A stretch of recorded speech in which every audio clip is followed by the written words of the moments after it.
মান সম্মান ইজ্জত এটা আল্লাহর তরফ থেকে আসে, ক্ষমতা আল্লাহর তরফ থেকে আসে। তবে সেই ক্ষমতাকে লাড়াচাড়া করলে মাঝে মাঝে সম্মানিত ব্যক্তিও অসম্মানিত হয়। জুলাই জুড়ে হত্যাযজ্ঞ চালাতে কি করেছিলেন শেখ হাসিনা তা যখন ট্রাইব্যুনালে তুলে ধরেন চিফ প্রসিকিউটর, তখন এজলাসে পিন পতন নীরবতা।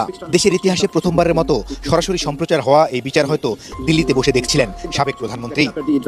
কিন্তু আজকে দুর্ভাগ্য, এমন এক ব্যক্তি ক্ষমতা আসলো, সবাই নাকি তা সারা দেশের মানুষের একেবারে খুব পছন্দের মানুষ, বিশ্বের পছন্দের মানুষ, আর সেই মানুষ আজকে ক্ষমতা এসে কী হলো? দীর্ঘ এক যুগেরও বেশি সময়ের আইনি লড়াইয়ের সফল অবসান হলো। সংস্কার শব্দটা আমরা প্রতিনিয়ত শুনি এখন এই সরকারের সময়, মানে শব্দটা এখন এক ধরনের ডেরোগেটরি শব্দে পরিণত হয়েছে। কেউ কেউ বলছেন কথাটা খুব মিথ্যাও না, সংস্কার শব্দটা শুনতে এখন শেখ হাসিনার মুখ থেকে শোনা উন্নয়ন শব্দটার মতো মনে হয়। মানবতা বিরোধী অপরাধের অভিযোগে ক্ষমতাচ্যুত সাবেক প্রধানমন্ত্রী শেখ হাসিনার বিরুদ্ধে আন্তর্জাতিক অপরাধ ট্রাইব্যুনালে আনুষ্ঠানিক অভিযোগ দাখিল করা হয়েছে। বিএনপি দীর্ঘদিন ধরেই রোডম্যাপের দাবি করছে, তবে সরকার বলছে আগামী ডিসেম্বর থেকে জুনের মধ্যে হবে নির্বাচন আয়োজনের জন্য নির্বাচন কমিশনকে ভোটার তালিকা, আইন বিধি, নীতিমালা সংস্কার, সংলাপ ইত্যাদি সহ বিশাল এই কর্মযজ্ঞের জন্য প্রতিটি জাতীয় সংসদ নির্বাচনের আগে একটি রোডম্যাপ প্রকাশ করে ইসি। আসসালামু আলাইকুম দর্শক শ্রোতা, নতুন একটা ভিডিওতে জানাচ্ছি আপনাদের স্বাগত। নতুন পাওয়া তাজা এবং গরম খবর। আজকের ভিডিওটি কেমন হবে, কতটা গুরুত্বপূর্ণ, কতটা চাঞ্চল্যকর, আপনাদের ইতিমধ্যে ভিডিওর অংশ বেশি থেকে বুঝে গেছেন কেমন হতে চলেছে আজকের ভিডিওটি। আশা করি স্কিপ করবেন না, সম্পূর্ণ দেখবেন। সে বর্তমান প্রেক্ষাপটের আলোচিত এবং সংলাপিত সকল খবর নিয়ে হাজির হয়েছে আজকের এই ভিডিওতে। আশা রাখবো আজকের ভিডিওটি স্কিপ না করে সম্পূর্ণই দেখে যাবেন। আমি বেশি কথা বাড়াবো না, সরাসরি বিস্তারিত ভিডিওতে নিয়ে যাবো। তার আগে রিকোয়েস্ট করবো, যারা ভিডিও দেখতে পছন্দ করেন চ্যানেল সাবস্ক্রাইব করে পাশে থাকা বেল আইকনটি বাজিয়ে রাখবেন। ইতিমধ্যে যারা সাবস্ক্রাইব করে দিয়েছেন তাদের জানাচ্ছি অসংখ্য ধন্যবাদ। চলুন এই ভিডিওতে লাইক করে দিয়ে আমরা বিস্তারিত ভিডিওগুলো মোবাইলের স্ক্রিন থেকে যারা বাইক একের পর এক দেখে আসি। মানবতা বিরোধী অপরাধের অভিযোগে ক্ষমতাচ্যুত সাবেক প্রধানমন্ত্রী শেখ হাসিনার বিরুদ্ধে আন্তর্জাতিক অপরাধ ট্রাইব্যুনালে আনুষ্ঠানিক অভিযোগ দাখিল করা হয়েছে। সোমবার আন্তর্জাতিক অপরাধ ট্রাইব্যুনালের বিচার কাজ গণমাধ্যমে সরাসরি সম্প্রচার করা হয়েছে। জুলাই আগস্টে গণ অভ্যুত্থানে সংঘটিত সকল মানবতা বিরোধী অপরাধের তদন্ত প্রতিবেদন পর্যালোচনা ও যাচাই বাছাই শেষে রোববার দুপুর 12টায় ট্রাইব্যুনালের রেজিস্ট্রার বরাবর মানবতা বিরোধী অপরাধের 5টি অভিযোগ এনে এই মামলার প্রতিবেদন জমা দিয়েছিল ট্রাইব্যুনালের তদন্ত সংস্থা। সেখানে শেখ হাসিনাকে জুলাই আগস্টের নৃশংসতার মাস্টার মাইন্ড, হুকুমদাতা ও সুপিরিয়র কমান্ডার হিসেবে বর্ণনা করা হয়। এমন একটি সময়ের সাক্ষ্য বহন করছে যা ইতিহাসের এক অনন্য দলিল হয়ে থাকবে। আমরা চাই এই বিচার হোক নিরপেক্ষ, প্রমাণ নির্ভর এবং ন্যায়ভিত্তিক। আন্তর্জাতিক অপরাধ ট্রাইব্যুনালের চিফ প্রসিকিউটর মোহাম্মদ তাজুল ইসলাম 134 পৃষ্ঠার ওই অভিযোগপত্র বিচারপতি মোহাম্মদ গোলাম মুর্তুজা মজুমদারের নেতৃত্বাধীন 3 সদস্যের ট্রাইব্যুনালে উপস্থাপন করেন। ট্রাইব্যুনালের অপর 2 সদস্য হলেন বিচারপতি মোহাম্মদ শফিউল আলম মাহমুদ এবং অবসরপ্রাপ্ত জেলা ও দায়রা জজ মোহাম্মদ মুহিতুল হক এনাম চৌধুরী। এর আগে বিচার কাজ সারা বিশ্বকে দেখানোর উদ্যোগ নেয় আন্তর্জাতিক অপরাধ ট্রাইব্যুনালের প্রসিকিউশন। এর অংশ হিসেবে রোববার বাংলাদেশের ইতিহাসে প্রথমবার ট্রাইব্যুনালের বিচার কাজ সরাসরি টেলিভিশনে সম্প্রচার করা হয়। গত বছরের 5 আগস্ট ছাত্র জনতার আন্দোলনের মুখে আওয়ামী লীগ সরকারের পতনের পর আন্তর্জাতিক অপরাধ ট্রাইব্যুনাল পুনর্গঠন করা হয়। পুনর্গঠিত ট্রাইব্যুনালের গণ অভ্যুত্থানে সংঘটিত মানবতা বিরোধী অপরাধের অভিযোগে প্রথম মামলাটি হয় শেখ হাসিনার বিরুদ্ধে। ওই মামলা ছাড়াও শেখ হাসিনার বিরুদ্ধে ট্রাইব্যুনালে আরো 2টি মামলা রয়েছে, যার মধ্যে একটি মামলায় আওয়ামী লীগ শাসনামলের 15.5 বছরে গুম খুনের ঘটনায় তাকে আসামি করা হয়েছে। অন্য মামলাটি হয়েছে রাজধানীর মতিঝিলের শাপলা চত্বরে হেফাজতে ইসলামের সমাবেশে হত্যাকাণ্ডের ঘটনায়। গত জুলাই আগস্টে ছাত্র জনতার আন্দোলন নির্মূলে আওয়ামী লীগ সরকার, দলীয় ক্যাডার ও সরকারের অনুগত প্রশাসন সহ আইন শৃঙ্খলা রক্ষাকারী বাহিনীর একটি অংশ গণহত্যা ও মানবতা বিরোধী অপরাধ সংঘটিত করে বলে একের পর এক অভিযোগ জমা পড়ে ট্রাইব্যুনালে।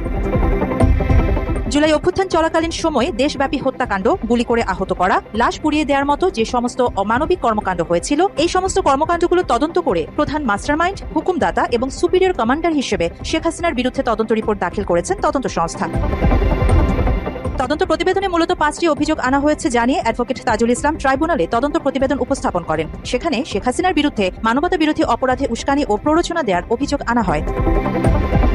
প্রথম অভিযোগে পতিত সরকার প্রধান 14 জুলাই প্রেস কনফারেন্সে আন্দোলনরত শিক্ষার্থীদের রাজাকারের বাচ্চা, রাজাকারের নাতিপুতি বলেছিলেন। তার মধ্য দিয়ে আন্দোলনকারীদের বিরুদ্ধে রাষ্ট্রীয় বাহিনীগুলোকে লেলিয়ে দেওয়া হয়েছিল। তাছাড়া আওয়ামী লীগ, যুবলীগ, ছাত্রলীগ ও সহযোগী বাহিনী অক্সিলারি ফোর্স হিসেবে অস্ত্রশস্ত্র নিয়ে আন্দোলনকারীদের উপর ঝাঁপিয়ে পড়ে হত্যা করে, আহত করে এবং অন্যান্য মানবতা বিরোধী অপরাধ করে। তার মানে কি মুক্তিযুদ্ধের সন্তান নাতিপুতিরা কেউ মেধাবী না? যত রাজাকারের বাচ্চারা নাতিপুতি হলো মেধাবী, তাই না? অভিযোগপত্রে শেখ হাসিনার পাশাপাশি তার সরকারের স্বরাষ্ট্রমন্ত্রী আসাদুজ্জামান খান এবং অভ্যুত্থানের সময় আইজিপির দায়িত্বে থাকা চৌধুরী আব্দুল আল মামুনকে আসামি করা হয়েছে। তৎকালীন সরকারের স্বরাষ্ট্রমন্ত্রী আসাদুজ্জামান খান কামাল, তৎকালীন আইজিপি চৌধুরী আব্দুল আল মামুন তাদের অধীনস্থ আইন শৃঙ্খলা বাহিনীর সদস্যদের নিরীহ নিরস্ত্র আন্দোলনকারীদের উপর সশস্ত্র আক্রমণ চালানোর নির্দেশনা প্রদান করে। দ্বিতীয় অভিযোগে বলা হয়েছে, জুলাইয়ের যেসব মানবতা বিরোধী অপরাধ ঘটানো হয়েছিল শেখ হাসিনার সরাসরি নির্দেশে শেখ হাসিনার অনেক টেলিফোনিক কনভারসেশন জব্দ করেছে তদন্ত সংস্থা। সেখানে শেখ হাসিনা রাষ্ট্রীয় সকল বাহিনীকে নির্দেশ দিয়েছেন হেলিকপ্টার, ড্রোন, এপিসি সহ মরণাস্ত্র ব্যবহার করে নিরস্ত্র নিরীহ আন্দোলনকারী সিভিলিয়ান পপুলেশন যারা শান্তিপূর্ণ আন্দোলনরত ছিল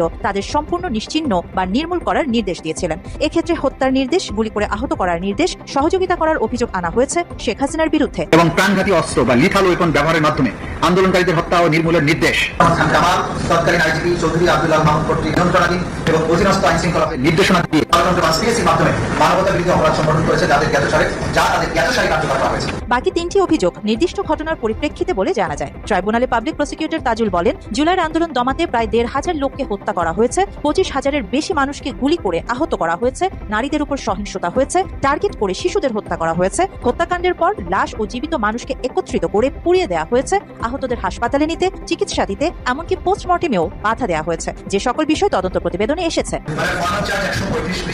আন্দোলনকারীদের উপর দায় চাপানোর জন্য বিভিন্ন সরকারি স্থাপনায় নিজেদের লোক দিয়ে আগুন লাগিয়ে তার দায় চাপানোর নির্দেশনা দেওয়া হয়েছে বলেও তদন্তে উল্লেখ করা হয়েছে, যার টেলিফোনিক নির্দেশ তদন্ত সংস্থার হস্তগত হয়েছে বলে জানান। 71 যুদ্ধাপরাধের বিচারের জন্য 2010 সালে আন্তর্জাতিক অপরাধ ট্রাইব্যুনাল গঠন করেছিল আওয়ামী লীগ সরকার। 2024 সালের 5 আগস্ট আওয়ামী লীগ সরকারের পতনের পর এই ট্রাইব্যুনালেই শেখ হাসিনা এবং তার সহযোগীদের বিচারিক কার্যক্রম শুরু হয়েছে। সংস্কার শব্দটা আমরা প্রতিনিয়ত শুনি এখন এই সরকারের সময়, মানে শব্দটা এখন এক ধরনের ডেরোগেটরি শব্দে পরিণত হয়েছে। কেউ কেউ বলছেন কথাটা খুব মিথ্যাও না, সংস্কার শব্দটা শুনতে এখন শেখ হাসিনার মুখ থেকে শোনা উন্নয়ন শব্দটার মতো মনে হয়। এই পরিস্থিতি সরকার তৈরি করেছে, কারণ প্রায় বলা হচ্ছে যে আমরা নাকি একটা ফ্যাসিবাদী ব্যবস্থার যাতে ফিরে না আসে সেটার জন্য প্রয়োজনীয় সংস্কার না করে যদি নির্বাচনে যাই তাহলে সেই শেখ হাসিনা আবার নাকি তৈরি হবে অন্য একজন। এটা নিয়ে আমার খুব স্ট্রং আর্গুমেন্ট আছে এটার বিরুদ্ধে, সেই কথা বলি সবসময়, আজকে সেটা বলছি না। আমরা ধরে নিলাম তর্কের খাতিরে সরকার সঠিক কথা বলছেন এবং সেটা যদি হয়েই থাকে তাহলে সরকারের সংস্কার বাস্তবায়নের ক্ষেত্রে খুব সিরিয়াস হওয়ার কথা ছিল, তাই না? কিন্তু না, একেবারেই তা নন তারা। আমি দৈনিক সমকালের একটা চমৎকার রিপোর্ট হয়েছে, সেই রিপোর্টকে ভিত্তি করে কিছু কথা বলতে চাই। হেডলাইনটা এরকম, সংস্কারের 121 প্রস্তাব বাস্তবায়নের ধীর গতি। মানে ব্যাপারটা হচ্ছে এরকম, এই মুহূর্তে দলগুলোর সাথে যে সংস্কারের বিষয়গুলো নিয়ে আলোচনা হচ্ছে এর বাইরেও যখন প্রাথমিকভাবে সংস্কারের সুপারিশগুলো উপস্থাপন করা হয়েছিল তখন সরকারের পক্ষ থেকে বলা হয়েছে খুব সহজে করা যায় এবং কিছু আইন এবং বিধিবিধান পরিবর্তনের মাধ্যমেই করা যাবে এবং কিন্তু খুব মৌলিক কিছু না, এরকম একটা আশু বাস্তবায়নযোগ্য সংস্কারের একটা তালিকা করে দিতে। সেই তালিকা তাদেরকে দেওয়া হয়, তার মধ্যে 121টা ছিল এবং এই রিপোর্টটা বিস্তারিত আপনারা যে কেউ একটু পড়ে নিতে পারেন, পড়ে নিলে ভালো হবে। সেখানে দেখা যাবে আদতে সরকারের ভেতরে এটা নিয়ে ভীষণ রকম গড়িমসি আছে এবং কোনো রকম কোনো অগ্রগতি হয়নি। দীর্ঘ সময় পর, এটা জমা দেওয়ার 2.5 মাস পরও নতুন করে নির্দেশনা দেওয়া হচ্ছে, কি করা যাবে না যাবে তার জন্য মতামত চাওয়া হচ্ছে এবং এটা কবে নাগাদ হবে তার কোনো রকম কোনো কিছু হবে না। আমি একটু জায়গাটা যদি একটু পড়ি, সরকারের দিক থেকে বলা হচ্ছে, জানতে চাইলে মন্ত্রিপরিষদ সচিব শেখ আব্দুর রশিদ সমকালকে বলেন, আমরা সব মন্ত্রণালয় বিভাগের সঙ্গে সমন্বয় করে পর্যালোচনার কাজ শুরু করব, মানে এখন শুরু করবেন। এরপর উপদেষ্টা পরিষদে সেগুলো উপস্থাপন করা হবে। কবে এ কাজ শেষ হতে পারে জানতে চাইলে তিনি বলেন, বলতে পারছি না, শেষ হলে জানা যাবে। তবে রাজনৈতিক দলের মতামত ছাড়াই স্বল্প সময়ে যেসব সংস্কার বাস্তবায়ন করা সম্ভব সে বিষয়ে আমরা উদ্যোগ নিয়েছি। এর মধ্যে বিস্তারিতটা এরকম, 121টাকে আশু বাস্তবায়নযোগ্য মনে করেছিল। এর মধ্যে নির্বাচন ব্যবস্থা 9টি, বিচার বিভাগের 8টি, দুদক সংস্কারের 43, পুলিশের 13, জনপ্রশাসনের 18, এরকমভাবে বলা হয়েছে। এই প্রসঙ্গে জানতে চাওয়া হলে জনাব বদিউল আলম মজুমদার নির্বাচন ব্যবস্থা সংস্কার কমিশনের সদস্য এবং তিনি ঐক্যমত্য কমিশনেরও সদস্য, আমি তার অধীনে কাজ করেছি নির্বাচন ব্যবস্থা সংস্কার কমিশনে। তিনি বলছেন, আমরা আমাদের কাজ করেছি, আরপিও সহ অনেকগুলো অধ্যাদেশের খসড়া করে দিয়েছি, প্রতিবেদন জমার পরে এগুলো বাস্তবায়ন করা যেত। জনাব বদিউল আলম মজুমদারের কথা আমরা খেয়াল করি, কিন্তু কেন বিলম্ব হচ্ছে আমরা জানি না। এসব প্রস্তাব বাস্তবায়নে দেরি হলে অন্যান্য বিষয় ঝুলে যাবে।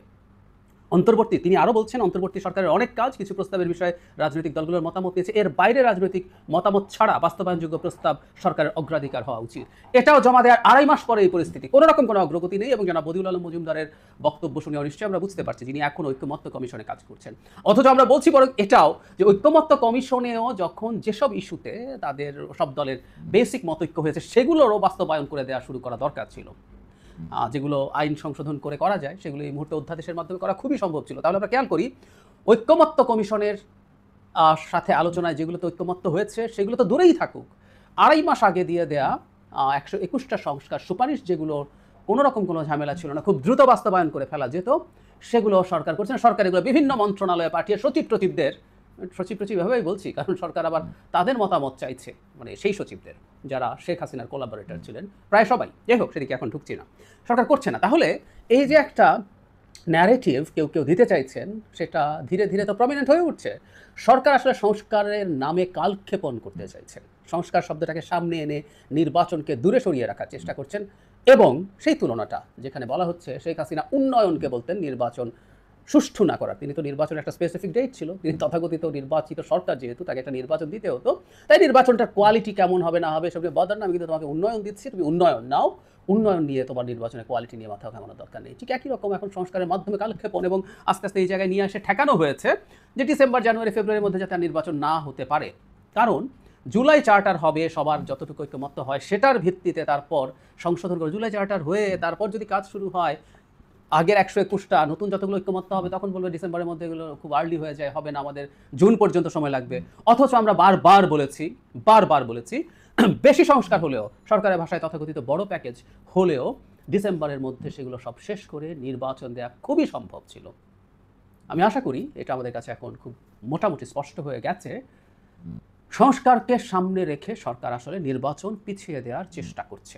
সরকার একাংশ এক সময় মনে হতো, আমরা এখন আস্তে আস্তে বুঝতে পারছি প্রধান উপদেষ্টা স্বয়ং এই প্রসেসের সাথে জড়িত।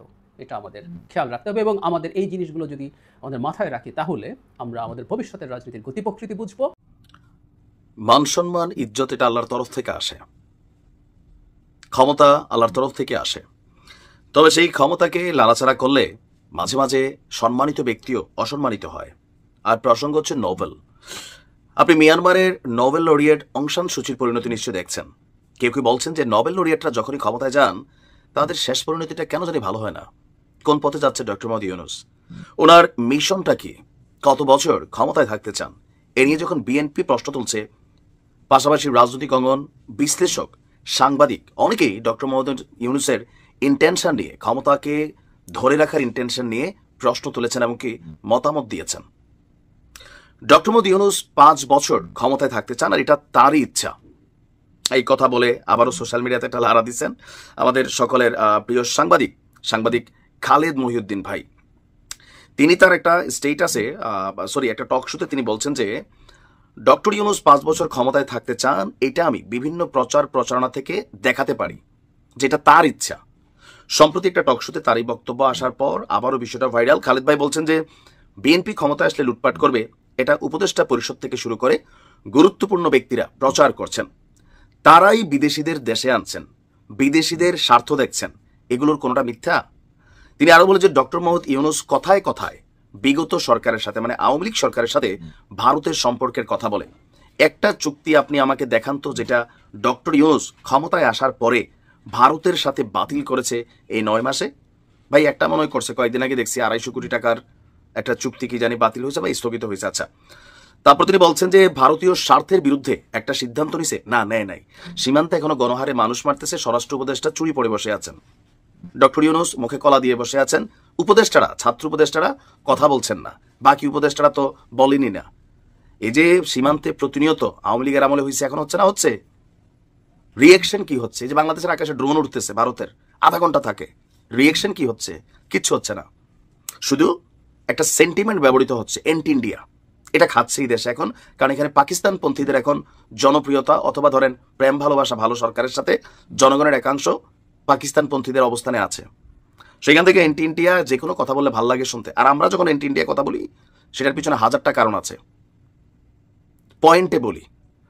তারপর তিনি বলছেন যে প্রথমে এসেই ডক্টর মোহাম্মদ ইউনূস আদানির টাকা পরিশোধ করছেন, এমনকি আদানির সাথে বিদ্যুতের এই চুক্তি কন্টিনিউ রেখেছেন। আদানি এখন পুরো সাপোর্ট দিচ্ছে ডক্টর ইউনূসকে ক্ষমতায় রাখার জন্য। যে নানান আয়োজন, প্রচারণা, এগুলো কিন্তু কেউই পজিটিভ নিচ্ছে না। আবার ধরেন মেয়র ইশরাকের পদ নিয়ে আজকেও আসিফকে, তারপর হচ্ছে নাহিদকে কি পরিমাণ গালাগালি করা হচ্ছে নগর ভবনে, রাজপথে। এত কিছুর পরেও কেউ পদত্যাগ করে না। এই সরকারের মধ্যে কাউকে পদত্যাগ করতে দেখছেন? নো। নাহিদ এটা দলের স্বার্থে, তার ব্যক্তির স্বার্থে সে গেছে। আমরা মনে করি আমাদের পলিটিশিয়ানরা কেন পদত্যাগ করে না? আরে ভাই, সারা জীবন জেল জুলুম খাইটা, হুলিয়া খাইটা, রাজনীতি কইরা সারা জীবনে একবার এমপি হওয়ার চান্স পায়, সে পদত্যাগ করবে? আমরা ফ্রিতে পাই, এ করি না। এখন ডক্টর ইউনূসের এই মিশন নিয়ে জনমনেও কিন্তু সন্দেহের দানা বাঁধছে যে ডক্টর ইউনূস আসলে কি চান। কালকে কনক স্যারের একটা প্রোগ্রামে আমার দেশ পত্রিকার সম্পাদক যিনি আছেন তিনিও বলছিলেন যে ডক্টর ইউনূস কেন আসলে মানে কবে তফসিল হবে, কবে নির্বাচন হবে, এই টাইমটা তিনি কেন বলছেন না। তার মানে ইচ্ছার ভিতরে খোট আছে। আর যেভাবে আন্তর্জাতিক অঙ্গনে তিনি তার বিএনপিকে কালার টালার করতেছেন, আওয়ামী লীগের তো দিনই শেষ, তাহলে বিরাজনীতিকরণ। বিএনপি দীর্ঘদিন ধরেই রোডম্যাপের দাবি করছে, তবে সরকার বলছে আগামী ডিসেম্বর থেকে জুনের মধ্যে হবে নির্বাচন। নির্বাচন আয়োজনের জন্য নির্বাচন কমিশনকে ভোটার তালিকা, আইন বিধি, নীতিমালা সংস্কার, সংলাপ ইত্যাদি সহ বিশাল এই কর্মযজ্ঞের জন্য প্রতিটি জাতীয় সংসদ নির্বাচনের আগে একটি রোডম্যাপ প্রকাশ করে ইসি। বিবিসি বাংলাকে নির্বাচন কমিশনের কর্মকর্তারা বলছেন, সাধারণত প্রতিটি জাতীয় নির্বাচনের অন্তত 1.5 বছর আগে এই রোডম্যাপ প্রকাশ করে থাকে ইসি। তবে গণঅভ্যুত্থান পরবর্তী সময়ে সাংবিধানিক কিংবা আইনি প্রশ্নগুলোর পরিবর্তে নির্বাচনের তারিখ ইস্যুতে ঐক্যমত্যের প্রশ্নই সামনে আসছে। আর এসব কারণে এবার নির্বাচনী রোডম্যাপ নিয়ে দোটানা রয়েছে খোদ নির্বাচন কমিশনের। নির্বাচন কমিশনের সিনিয়র সচিব আখতার আহমেদ বিবিসি বাংলাকে বলেছেন, এখন রোডম্যাপ প্রকাশের মতো সময় এসেছে কিনা তারা তা জানেন না, তবে প্রাথমিকভাবে যেসব প্রস্তুতি নেওয়া দরকার সেটি তারা নিচ্ছেন। অগ্রাধিকার ভিত্তিতে কিছু কাজের তালিকা এরই মধ্যে প্রস্তুত করা হচ্ছে বলে জানান কমিশনের কর্মকর্তারা। ওয়ালটন আবারও মিলিয়নিয়ার অফারে ওয়ালটন ফ্রিজ কিনে আপনিও হয়ে যেতে পারেন মিলিয়নিয়ার। ইসির সাবেক কর্মকর্তা ও নির্বাচন বিশ্লেষক জেসমিন টুলি বলেন, নির্বাচনকে সামনে রেখে কোনো কাজ কবে, কখন, কিভাবে সম্পন্ন করা হবে সেটির একটি পূর্ণাঙ্গ তালিকা থাকে নির্বাচনী রোডম্যাপে। তিনি বলছেন, নির্বাচনের সুনির্দিষ্ট রোডম্যাপ ইসির জন্য যেমন জরুরি, তেমনি রাজনৈতিক দলগুলোর জন্য জরুরি। অপরদিকে নির্বাচনের প্রস্তুতির জন্য রাজনৈতিক দলের জন্য এই রোডম্যাপ জরুরি বলে মনে করছেন নির্বাচন বিশ্লেষকরা।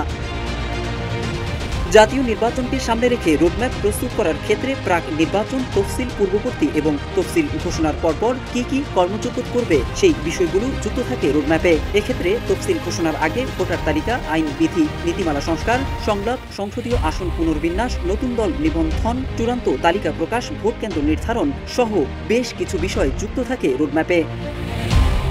বিশ্লেষকরা বলছেন, জাতীয় নির্বাচনের তফসিল ঘোষণার আগেই বড় ধরনের প্রস্তুতিমূলক কাজ শেষ করতে হয় নির্বাচন কমিশনকে। তবে এবার রোডম্যাপ ঘোষণা না হলেও এরই মধ্যে ভোটার তালিকা হালনাগাদ, সীমানা নির্ধারণ সহ প্রাথমিক ধাপের গুরুত্বপূর্ণ কাজ শুরু করেছে ইসি। অন্যদিকে রাজনৈতিক দলের জন্য গণবিজ্ঞপ্তি জারি করে নিবন্ধনের প্রক্রিয়াও শুরু করেছে নির্বাচন কমিশন। নির্বাচন কমিশন দাবি করছে, যদি বড় কোনো পরিবর্তন না হয়, ইসি যে প্রাথমিক প্রস্তুতি নিয়েছে সেই প্রস্তুতি দিয়ে সংস্কারের পর নির্বাচন আয়োজনে খুব বেশি বেগ পেতে হবে না। প্রিয় দেশবাসী, শুরু থেকে শেষ পর্যন্ত যারা এই ভিডিওটি দেখেছেন সকলকে জানাই অসংখ্য অসংখ্য ধন্যবাদ। যারা এরকম নিউজ ভিডিওতে পেতে পছন্দ করেন তারা অবশ্যই এই চ্যানেলটি সাবস্ক্রাইব করে পাশে থাকা বেল আইকনটি বাজিয়ে দিবেন। যারা এখনও এই ভিডিওটি শেয়ার করেননি, এই ভিডিওটি দ্রুত শেয়ার করে সকলকে দেখার সুযোগ করে দিন। আজকের মতন এই পর্যন্ত, দেখা হচ্ছে পরবর্তী কোনো ভিডিও নিয়ে ইনশাল্লাহ।